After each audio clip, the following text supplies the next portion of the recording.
works. As a planet orbits a star, it'll tug on it gravitationally, and the star will wobble a little bit, and you can detect that. And the star will wobble a little bit, and you can detect that.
Security is going to be a very big factor with respect to space and space exploration.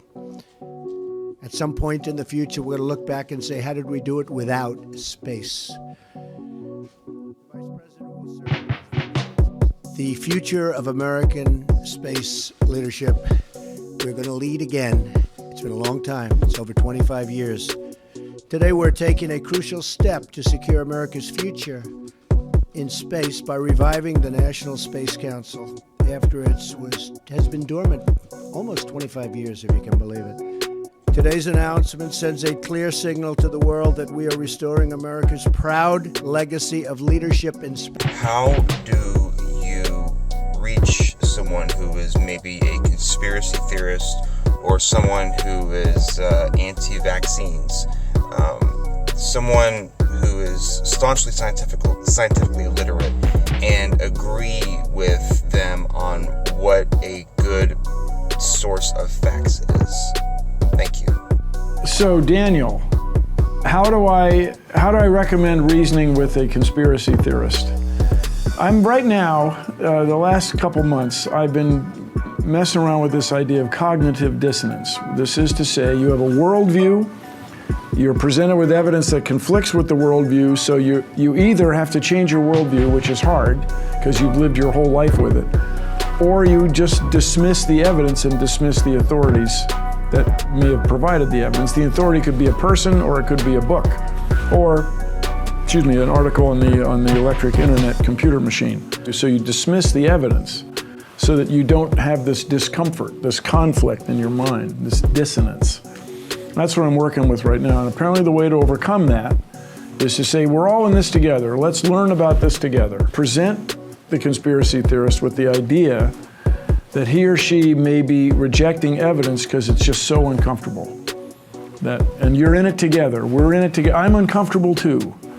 But when it comes to moon landings, just ask the person how you would generate all that paperwork. The warehouse is full of documentation that the idea that he or she may be rejecting evidence because it's just so uncomfortable. And you're in it together. We're in it together. I'm uncomfortable too. But when it comes to moon landings, just ask the person how you would generate all that paperwork. The warehouse is full of documentation that NASA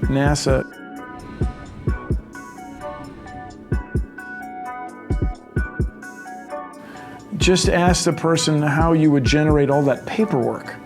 The warehouse is full of documentation that NASA created to make landings on the moon would overwhelm anybody trying to do it on the side. It'd just be very. Bill, can you prove beyond a reasonable doubt that the Earth is a sphere and not flat? Because I have a lot of Facebook friends who say that it's flat. I just can't convince them. Thank you. Is the Earth flat or round? It's round. Okay, now let's see. How do we go about proving that? Go to the seashore. Go to a seashore and figure out why you can't, if you live on the East Coast, figure out why you can't see Spain from the East Coast of North America. It looks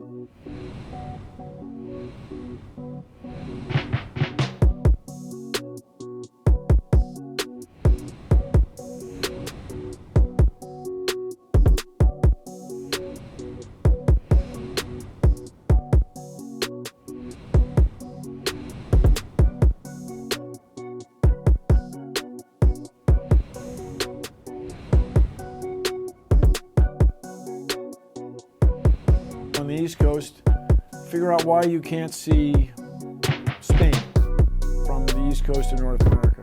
It looks like you might have a St. Louis hat on, I'm not sure.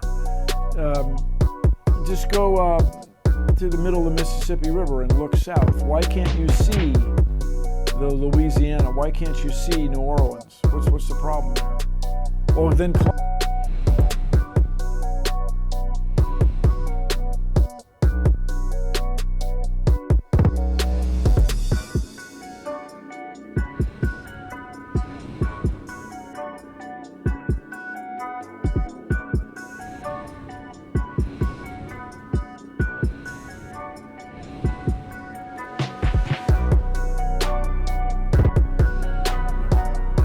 then climb a tower or go to the top of a hill or a mountain and you'll see a little farther, but you will not see to the other side of the earth, places we know to exist. For example, I've been to London.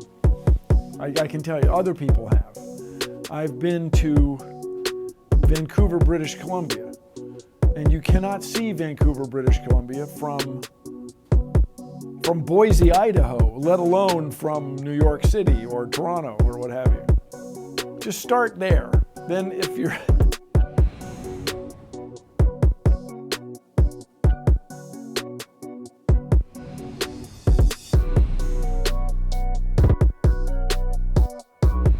there, then if you'd like, look at pictures from space where you see the Earth as a sphere. Those So you spin, when you spin pizza dough, it kind of flattens out. It gets wider in the middle. And so Earth, throughout its life, even when it formed, it was spinning. And it got a little wider at the equator than it does at the poles. So it's not actually a sphere. It's oblate. And officially it's an oblate spheroid. That's what we call it. But not only that, it's slightly wider below the equator than above the equator. A little chubbier. A little chubbier. Yeah. Chubby's a good word. It's like pear-shaped. Yeah. So, it turns out the pear-shapedness is bigger than the height of Mount Everest above sea level. You see the Earth as a sphere. Those pictures are not faked, and I'll tell you, just if nothing else, here's It is photoshopped, but it's has to be. nothing else. Here's why you can tell they're not faked.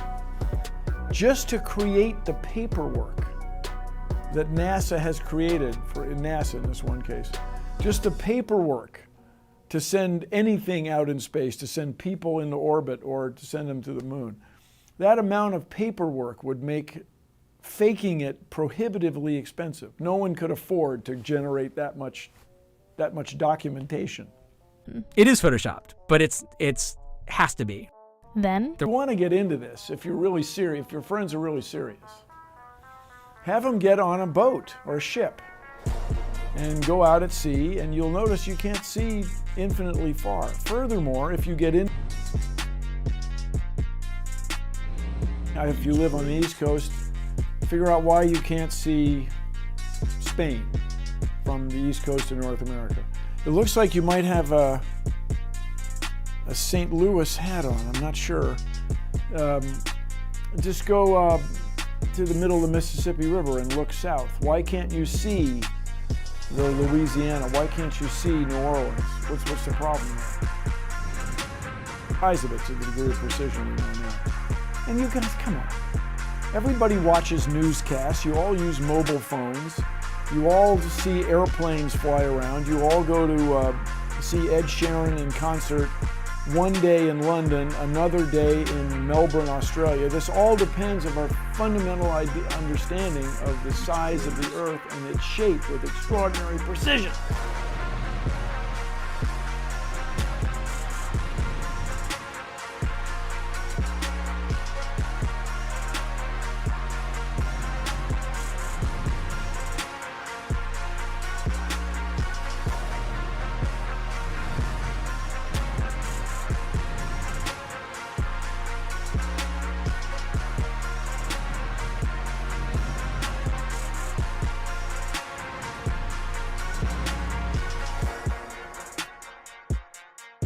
By the way, what are you wearing? You're wearing stuff that came from another part of the world on a ship. It didn't get here by magic. It got here through science.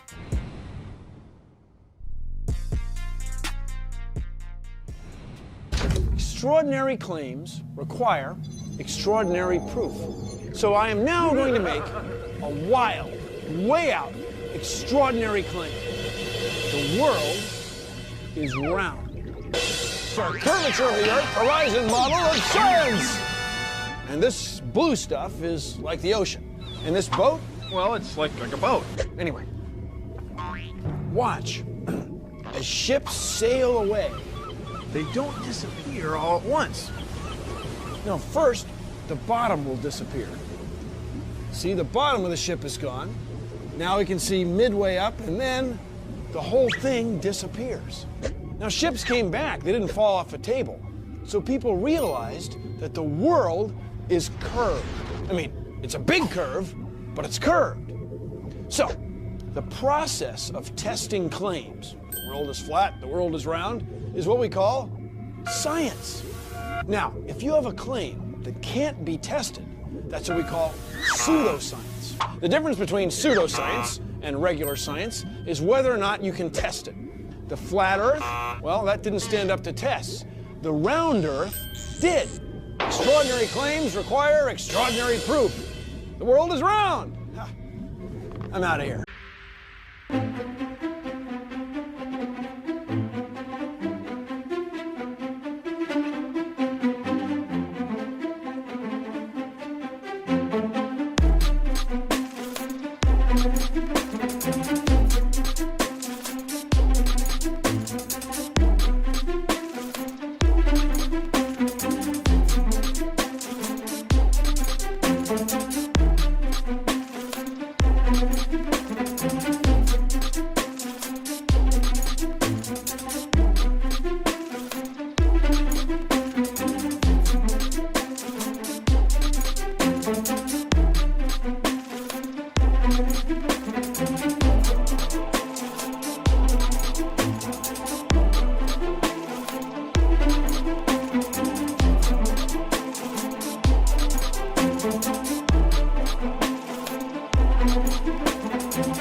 More YouTube fakery.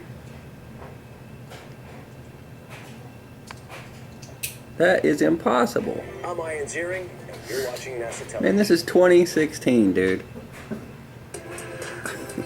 These people have gotten a hold of how to run a site.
Now came the most critical part of the mission.